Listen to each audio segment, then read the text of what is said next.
1997-ի դեկտեմբերի 21-ին խորհրդարանի ղեկավար Բաբկեն Արաքսյանը հանրապետական կուսակցությանը համարում է առաջինը, որ հասկացավ պետության շահը։ Հանրապետականը հրավիրել է առաջին համագումարն առանց կուսակցության առաջին նախագահ Աշոտ Նավասարդյանի։ Կուսակցությունը խորհրդարանում իշխող Հանրապետություն խմբակցության մի մասն է, այստեղ են Վանո Սիրադեղյանը, Վազգեն Սարգսյանը։ Նորհաճնի փախստականների թաղամասում ապրող այս ընտանիքը 1997-ի այսօրը 1 ժամվա ընթացքում կորցրեց ամեն ինչ։ Նրանց ժամանակավոր կացարանում հրդեհը բռնկվել է առավոտյան, թաղամասում ջուր չկա, իսկ հրշեջ մեքենան չունի բենզին։ Պաշարին ժամուկը ուշացել է, ասմագերի 15 րոպե է ուշացել։ Հիմա նրանք ձմեռային այսօրը փողոցում են առանց անկողնու, տաքակուստի, սնունդի պաշարի։ Ինչ են կարել ասել, աշկները հանել ենք, ինչ են ուզում, փախստականեք այլ թողարվի։ Խրճլապանա, ինչ անում փախստականը, յա դու հայ, յա ես հայ։ Իմ մտածելակերպով ես Հայաստանի ջահելությունից շատ դժգոհ եմ։ Ղարաբաղի պաշտպանության նախարար Սամվել Բաբայանը 1998-ի դեկտեմբերի 21-ին Երևանի պետական համալսարանի ուսանողների հյուրն է։ Արցախում կամանդոյի շուտի տղոս ունեցող այս մարդը անկախ Արցախ ձևակերպումներ չի ընդունում։ Ես ընդունում եմ Ղարաբաղը Հայաստանի մի մարզն է, ոնց որ Զանգեզուրը եղել Շիրակը։ Նա եկել է նաև ուսանողներին ասելու, որ իր համար Արցախի հարցը փողզիջումներով լուծելու տարբերակ չկա։ Փողզիջումային տարբերակ ինձ համար անհասկանալի է։ Թեպետ գիտի, որ կան բանակցություններ եւ ինչ-որ բան զիջելն անխուսափելի է, ուզում է, որ Հայաստանի իշխանությունները պարզաբանեն, ինչքան են զիջելու։ Մեզ ցույց տան վերջնական տեղը, ինչքան պիտի զիջեն, կարող է վերջում պիտի Ղարաբաղն էլ թողենք, այն գլխից ասեն։ Իդեպ այս մարդը նկատեց, որ զիջումներից հետո ղարաբաղցիների համար շատ չի անհանգ ստանա, նրանց 70%-ը Հայաստանում տուն ունի։ Ինքը Հայաստան չի տեղափոխվի, շատ է սիրում Ղարաբաղը։ Որ ես կարիերից չեմ, Հայաստան իշխանություն չեմ ուզում, չեմ գալու, արխային կացեք։ 1999-ի նոյեմբերից Արցախում լույս է տեսնում առաջին անկախ թերթը 10-րդ նահանգը։ Թերթի տպագրմանը խմբագիրը չի թաքցնում, օգնել է Սամվել Բաբայանը, բայց ոչ գումարով։ Այս օրերին հարց չեն Բաբայանի եւ Արցախի քաղաքական իշխանության հարաբերությունները։ 10-րդ նահանգը քննադատում է Արցախի հենց քաղաքական իշխանություններին։ Հասարակությունը սա չի ընկալում, պատերազմող երկիր ենք։ Ներսում պիտի այդ բարենորոգումները լինեն, իսկ այդ բարենորոգումները չեն լինի առանց ազատ ու անկախ մամուլի։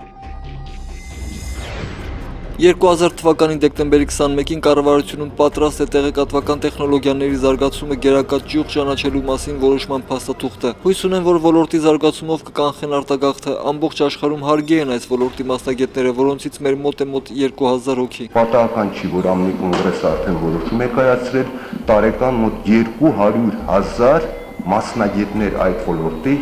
ներմուծել երկիր։ Այն մարդիկ, որոնք վերջի տարիների ընթացքում հեռացան, դրանցից շատերը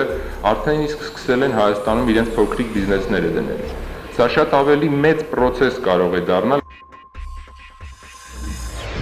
Նույն օրը գիտնականները պատրաստվում են դատարան քարշ տալ նախագահին, կառավարությանը, խորհրդարանին եւ այլ չինովնիկների, որպեսզի ստանան իրենց աշխատավարձերը։ Շարքային գիտնականները չեն ստանում, մինչդեռ ակադեմիայի ղեկավարությունը ստանում է։ Գիտությունը ոչ պակաս ավելի կարևոր է, քան թե դեմոկրատիան։ Միջազգային լրատվության միջոցներին,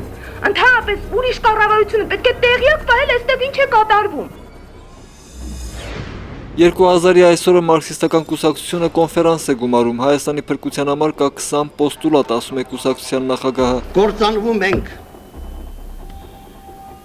Ով է լինելու մեր Ֆորտենբրանցը։ Մարքսիստն ասում է նաև, որ դեմ է ընդդիմության քարոզած պարլամենտական համակարգին, մեզ ուժեղ նախագահ է պետք եւ ոչ մի վարչապետ։ Իսկ հայկական դիվանագիտության մասին Դավիթ Հակոբյանն ուղղակի խոսքեր չունի։ Օսկանյան Վարդանը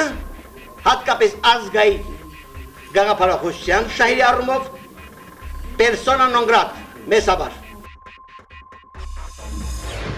Նույն օրը խորհրդարանում ներկայացվում էր 2001-ի պետբյուջեի նախագիծը, պատգամավորներն ասում են, սա զարգացման բյուջե չէ, մեկ քայլ անգամ առաջ չեն գնում եւ ներկայացնում են ճոխ առաջարկներ։ Միայն պատգամավորների կողմից գնահատված, իրենց թվերով գնահատված առաջարկների գինը կազմում է 19.5 միլիարդ ծախսային մաս ավելացնելու։ Եթե նախագահի թիկունքում լինի հզոր քաղաքական ուժ, ինքը կառաջարկի անցնել խորհրդարանական համակարգի։ 2001-ի դեկտեմբերի 21-ին մարգարեանում է Հրանտ Խաչատրյանը։ Չնայած Քոչարյանն ասել էր, որ սահմանադրության երկրորդ նախագիծ չկա, խորհրդարանի սահմանադրական բարեփոխումների հանձնաժողովը քննարկում է 6 կուսակցությունների նախագիծը, որը խորհրդարանական է։ Սրա կողմնակիցները համաձայն չեն, որ Հայաստանում կուսակցական համակարգը կայացած չէ։ Ներողություն, ցանկացած Ետ խորհրդային երկիր կնախանձեր Հայաստանի կուսակցական համակարգի տեսակետից։ Իդեպ խորհրդարանական համակարգին դեմ է հայ հեղափոխական դաշնակցությունը, կոմունիստները զարմացած են, բայց 1994-ին կողմ եք։ Դաշնակցական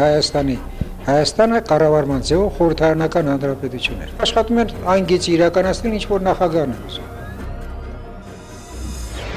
Ամերիկահայ Սերոբ Տեր-Պողոսյանը դառնալու է Աղթալայի լեռնահարստացման կոմբինատի սեփականատեր։ Բանավոր պայմանավորվածությունը կայացել է Ռոբերտ Քոչարյանի հետ։ Ասուլիսի թեմաներից են սակայն այն լուրերը, որ Աղթալայի նոր սեփականատերը ժամանակին ֆինանսավորել է Նայիրի եւ Կարեն Հունանյաններին։ Ես Կարեն եւ